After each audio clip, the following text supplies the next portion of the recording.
Hello guys, मैं नमन शुक्ला आपके अपने YouTube channel learning and facing के इस प्लेटफॉर्म पे एक नए क्लास में स्वागत करता हूं एक नए सेशन में। इस सेशन में हम लोग बच्चों देखने वाले हैं कि किस प्रकार से संविधान सभा का निर्माण के कालक्रम में चीजें आगे बढ़ती गई।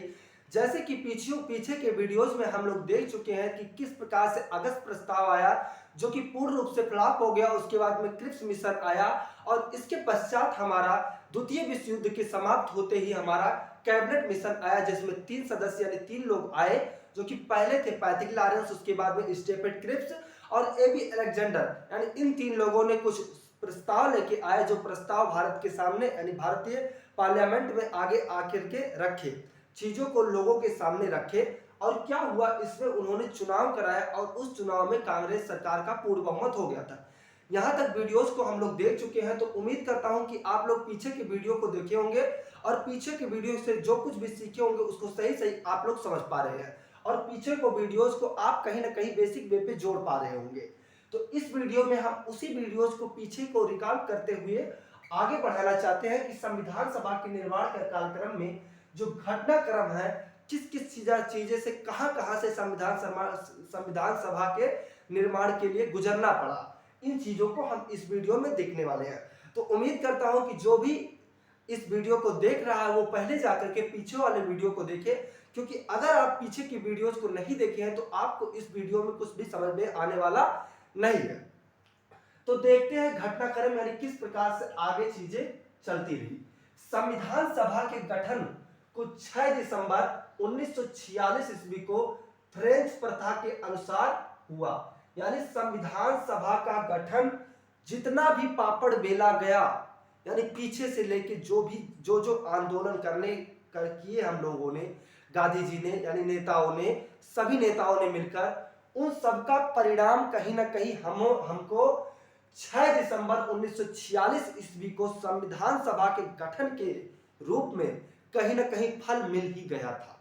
यानी जिस संविधान सभा के निर्माण के गठन के लिए इतनी चीजें की गई, वो कहीं ना कहीं बेसिकली आकर के 6 दिसंबर 1946 ईस्वी को पूर्ण रूप से सफल हो गई। और इस घटनाक्रम में क्या हुआ, ये 6 दिसंबर 1946 को फ्रेंच प्रथा के अनुसार हमारे संविधान सभा का गठन हो गया। यानी जो अगस्त प्रस्ताव, उसके बाद में क्रिप्स मिशन, कैबिनेट मिशन, सबको जो जैसे अगस्त प्रस्ताव फ्लॉप हो गया था, उसके बाद में क्रिप्स मिशन फ्लॉप हो गया था, तो इन सबको क्या करने के लिए, सफल बनाने के लिए कहीं ना कहीं जैसे ही संविधान सभा का गठन हो गया, पीछे की सारी चीजें भूल गई और कहीं ना कहीं हम खुश हो गए कि चलो जिस चीज की इतने दिनों से मांग रही, ये आखिर में आकर के बेसिकली हमें प्राप्त हो गया। तो घटनाक्रम में संविधान सभा का गठन 6 दिसंबर 1946 ईस्वी को फ्रेंच प्रथा के अनुसार हमारा संविधान सभा का गठन हो गया। अब देखते हैं बैठक की बात है, यानी किस प्रकार से संविधान सभा में बैठक हुई और कहां बैठक हुई, कौन कौन लोग अध्यक्ष बने और किन किन प्रकार से चीजें आगे बढ़ती गई और संविधान सभा का यानी कॉन्स्टिट्यूशन असेंबली का निर्माण होता गया। क्या होता है, सबसे पहली बैठक जब 6 दिसंबर को फ्रेंच प्रथा के अनुसार गठन तो हो गया, यानी संविधान सभा बन के तैयार हो गई, नो डाउट। देखते हैं पहली बैठक कब हुई।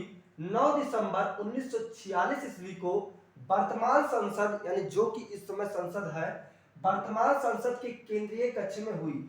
जो इस समय संसद का केंद्रीय कक्ष है, उसी कक्ष में 9 दिसंबर 1946 ईस्वी को संविधान सभा की पहली बैठक बुलाई गई। क्या था इस बैठक में, कितने लोग शामिल हुए, तो इस बैठक में केवल 211 सदस्य ही उपस्थित हुए। यानी बहुत ही कम सदस्य इस पहली बैठक में आकर के उपस्थित हुए। कौन कौन हुए, जैसे कि मुस्लिम लीग ने इस बैठक को विरोध कर दिया। यानी आप सोच रहे हैं, अगस्त प्रस्ताव में भी मुस्लिम लीग ने विरोध किया, क्रिप्स मिशन में भी विरोध किए थे, लेकिन कैबिनेट मिशन में कहीं ना कहीं सांप्रदायिक निर्वाचन को लेकर वो काफी हद तक संतुष्ट हो गए थे। लेकिन चुनाव होते ही जैसे ही कांग्रेस का पूर्ण बहुमत होता है, मुस्लिम लीग फिर से भड़क जाती है कि भाई हमारा तो कुछ नहीं होता है, और ये आकर के पहली बैठक में फिर से मुस्लिम लीग ने इस बैठक का विरोध कर दिया। क्या बात, फिर से वही मांग पृथक पाकिस्तान की। तो यानी चीजें यहां तक आ गई कि पहली बैठक में केवल और केवल 211 सदस्य भी उपस्थित हुए। मुस्लिम लीग ने जमकर विरोध किया, देसी रियासतों से हिस्सा लेने से मना कर दिया। यानी जितने भी राजा रजवाड़े लोग थे, शाही खजानों के यानी शाही लोगों के, शाही लोग जो थे, वो लोग इस कॉन्स्टिट्यूशन असेंबली के पहली बैठक में आने से मना कर दिया, यानी हिस्सा नहीं लिए। क्यों नहीं लिए? क्योंकि ये लोग सोच रहे थे कि अगर संविधान सभा का गठन होता है तो क्या हो जाएगा, तो हम लोग कहीं ना कहीं भी खत्म हो जाएंगे, क्योंकि कॉन्स्टिट्यूशन असेंबली यानी संविधान का पालन होने लगेगा और जिसमें हम लोग भी खत्म हो जाएंगे। इसी डर से ये लोग ये नहीं चाह रहे थे कि संविधान सभा संविधान का निर्माण हो, और इससे देसी रियासतों ने पहली बैठक में हिस्सा लेने से मना कर दिया, यानी नहीं आए। और पहली बैठक का अध्यक्ष कौन थे? अध्यक्ष जो कि सबसे वरिष्ठ, यानी सबसे वरिष्ठ उस सदस्य में जो भी लोग थे, जो था उसका नाम थे, वो थे डॉक्टर सच्चिदानंद सिन्हा। यानी डॉक्टर सच्चिदानंद सिन्हा को वरिष्ठ होने के कारण, सबसे बड़ा होने के कारण पहली बैठक में इन्हें अध्यक्ष के रूप में स्वीकार किया गया। यानी ये एक प्रकार से अध्यक्ष बने, लेकिन ये अध्यक्ष केवल उसी दिन के लिए बने, पहली बैठक की। यानी यहां से एक क्वेश्चन निकल के आएगा कि डॉक्टर सच्चिदानंद सिन्हा ये एक अस्थाई अध्यक्ष थे, यानी ये पूर्ण रूप से अस्थाई नहीं थे, अस्थाई सदस्य थे। केवल पहले दिन ही इनका बैठक हुआ, वो भी क्यों? ज्ञान की वजह से नहीं, इस वजह से क्योंकि वह सबसे ही वरिष्ठ थे। ठीक, यानी बात यहां तक आ गई कि पहली बैठक हो गई है, अध्यक्ष भी बन गए हैं, कुछ लोग आकर के असेंबली में आ भी गए, यानी शामिल भी हो गए हैं। तो पहली बैठक 9 दिसंबर को यहां खत्म हो जाती है। फिर दूसरी बैठक हमारी बैठती है 11 दिसंबर 1946 ईस्वी को। 11 दिसंबर 1946 ईस्वी को 9 दिसंबर में जो पहली बैठक हुई थी, उसी बैठक को दूसरी बैठक के नाम से 11 दिसंबर 1946 को फिर से बुलाई जाती है। और इस बैठक में यह परिवर्तन होता है कि यहाँ पे अस्थायी रूप से अध्यक्ष डॉक्टर राजेंद्र प्रसाद को चुना जाता है। यानी डॉक्टर राजेंद्र प्रसाद दूसरी बैठक यानी 11 दिसंबर 1946 को अस्थायी सदस्य के रूप में चुने जाते हैं, और उपाध्यक्ष इनके कौन होते हैं? यशसी मुखर्जी उपाध्यक्ष होते हैं, और संवैधानिक सलाहकार के रूप में BN राव को नियुक्त किया जाता है। यानी 11 दिसंबर को क्या होता है, जो 9 दिसंबर को अस्थायी रूप से डॉक्टर सच्चिदानंद सिन्हा को बैठाया जाता है, वही 11 दिसंबर 1946 ईस्वी को दूसरी बैठक के रूप में अस्थायी रूप से डॉक्टर राजेंद्र प्रसाद को चुना जाता है, और उपाध्यक्ष के रूप में यशसी मुखर्जी को, संवैधानिक सलाहकार के रूप में BN राव को यहाँ पे नियुक्त किया जाता है। यानी दूसरी बैठक भी हो जाती है।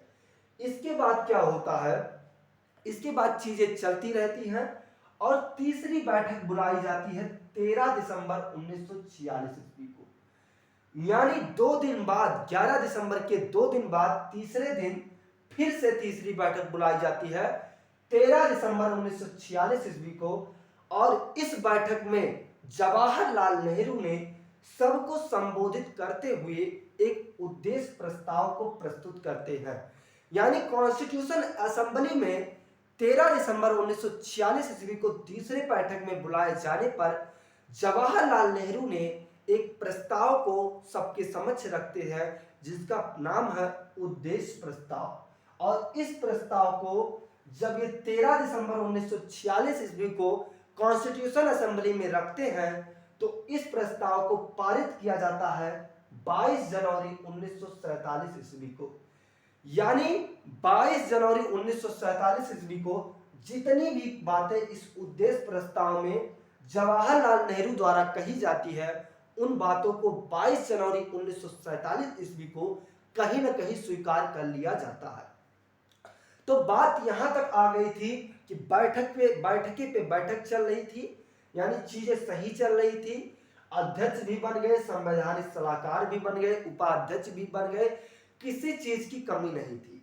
और यहाँ पे जवाहरलाल नेहरू ने तीसरी बैठक में संबोधित करते हुए अपना उद्देश्य प्रस्ताव भी रख लिया। यानी उद्देश्य प्रस्ताव मतलब जैसे कि नाम से ही पता चल रहा होगा कि इस संविधान सभा का उद्देश्य क्या है।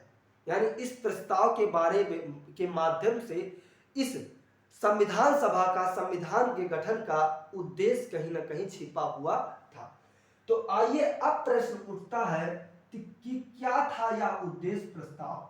यानी जो जवाहरलाल नेहरू द्वारा 13 दिसंबर 1946 ईस्वी को तीसरी बैठक में पारित किया जाता है, यानी बताया, लोगों के समझ रखा जाता है, वो उद्देश्य प्रस्ताव क्या था, इसको हम लोगों के सामने सबसे बड़ा प्रश्न उठ के खड़ा होता है।